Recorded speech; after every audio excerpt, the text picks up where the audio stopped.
A long, long time ago in the 8th century in southern Germany, on an island surrounded by the Weschnitz River, Count Kankor of the Upper Rhine region and his mother founded the Lorsch monastery. Today it remains one of the very few architectural remnants of the whole Carolingian period. So, what does that teach us about the early Middle Ages in general?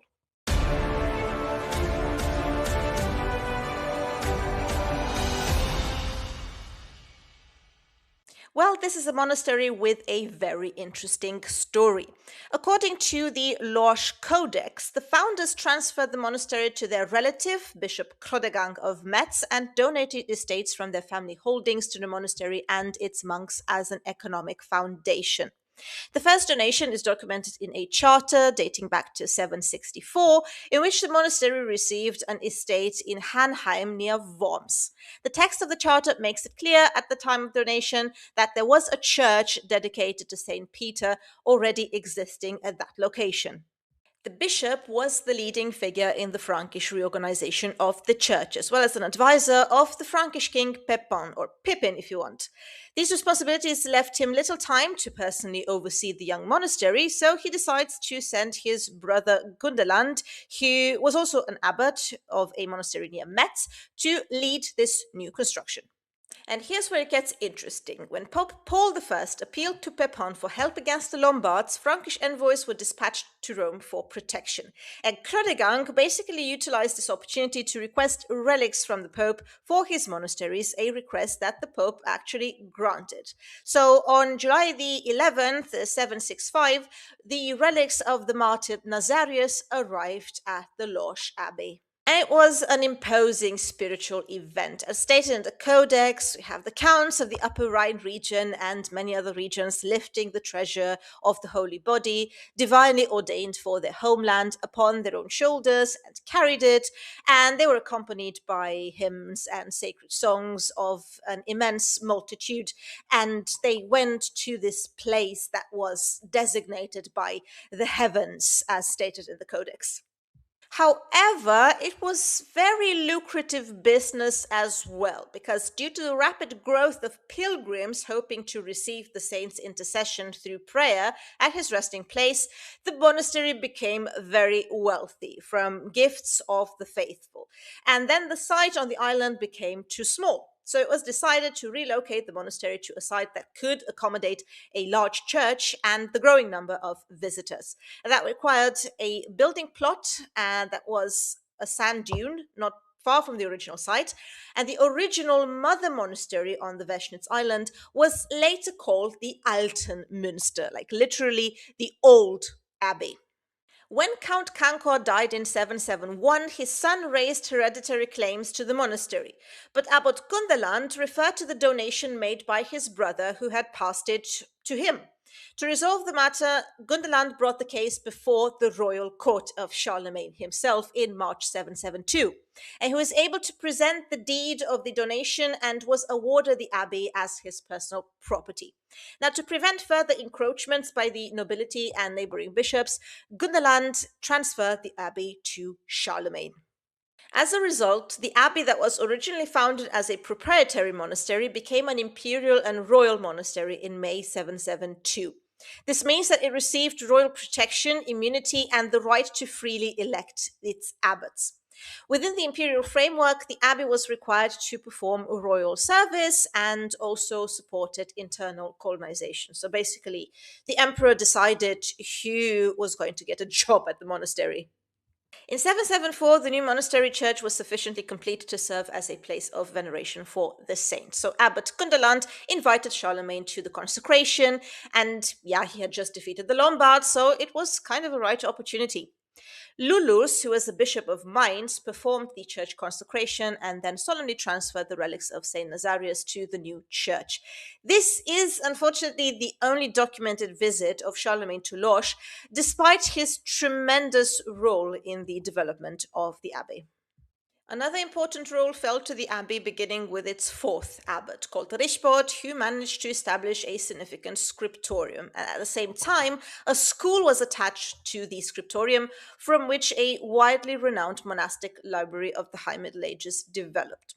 Richbord was able to do this because he was himself educated at the court of Charlemagne under the leading scholar Alcuin of York. The monastery played a very important role in book production and hence in the educational reform of the Frankish Empire. And Richbord also had the Ecclesia Triplex built, which was this small additional church connected to the construction of the first stone conventual buildings. And he also managed to fortify the monastery with a stone wall that can still be seen today, or at least it was raised from the ground to be seen. Lorsch appears as early as age 17 among the monasteries in the empire, bearing the main burden of royal service. This means payments to the empire or providing soldiers to the imperial army, which also illustrates the monastery's economic importance to the Frankish Empire. It also emerged strengthened from the conflicts between the emperor and his sons, which were quite numerous. In 832, it was occupied by Louis the German, who was the son of Louis the Pious, so the nephew of Charlemagne, presumably to prevent the abbey from siding with the emperor. And then Louis the German sought the abbey's protection against his brother Lothar and in return made a donation to the monastery. After the death of Louis the Pious, Samuel, the next abbot, supported Lothar, as did the abbot of Fulda, also the Archbishop of Mainz, Bishop of Paderborn, and a bunch of other people. Only after the Treaty of Verdun, the partitioning of the empire in 843, did reconciliation between the church leaders and Louis the German occur. So, yeah, he wasn't really that liked by the church. This is reflected in a royal charter from 847 in which Louis permitted the abbey's holdings that were fragmented by the imperial partition to be consolidated through exchanges.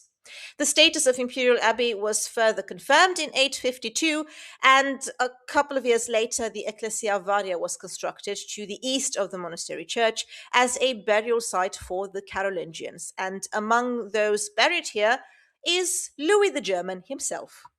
Through donations coming primarily from the local nobility, the land holdings of the Lorsch monastery expanded greatly by the 11th century.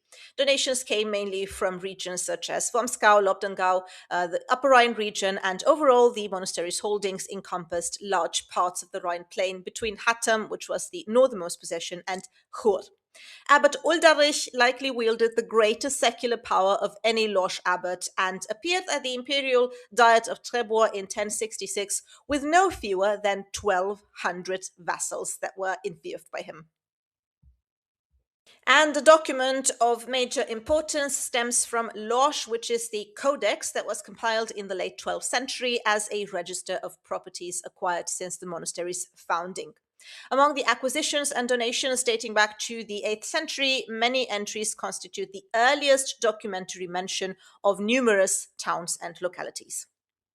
The Lorsch Monastery has been a UNESCO World Heritage Site since 1991, but of the original complex, only the King's Hall, a basilica fragment, and parts of the monastery wall survive today. Landscape architectural additions, though, do suggest the outlines of the original layout. The site also houses the Lorsch Museum Center, the Zehntscheune display depot, and also the experimental archaeological open-air laboratory of the Carolingian Manor Laurasraum, and also a herb garden associated with the Lorsch Pharmacopoeia. The King's Hall, the Königshalle, has a ground floor consisting of 3 semicircular arched openings, and the upper floor features decorative architecture with capitals in the Ionic style and triangular pediments. It's an intriguing little building. It hasn't really revealed its original purpose to this day, so we don't really know what it was used for. There is one theory stating that it might have been an entrance point for imperial delegates, but that's a bit uncertain.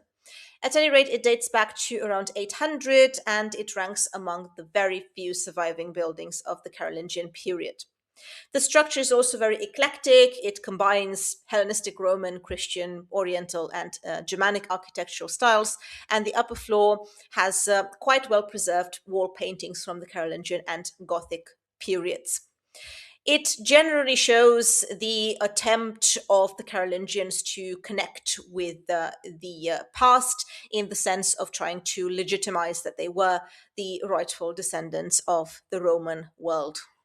A very interesting place to visit is the Laureshamn Experimental Open Air Laboratory, Freilichtlabor Laureshamn, which is essentially a reconstructed, typical 8th, 9th century manor on about 4 hectares and based on archaeological findings. It looks pretty great. It aims to bring visitors closer to life within the social structures of the early Middle Ages, and it also created a framework for archaeological research in which to test different craft and agricultural techniques of that era. And if nothing else, you are definitely bound to like the animals that are kept here, different old breeds of domestic animals. And they also have a project, which is the Aurochs breeding project, aiming to backbreed a cattle breed called the Auerrind, which resembles the now extinct Aurochs. This animal was native to the forests around Lorsch in the early Middle Ages, and the Auerrind is intended to help research the ecological role of large grazing animals and also be used in grazing projects in the Lorsch area.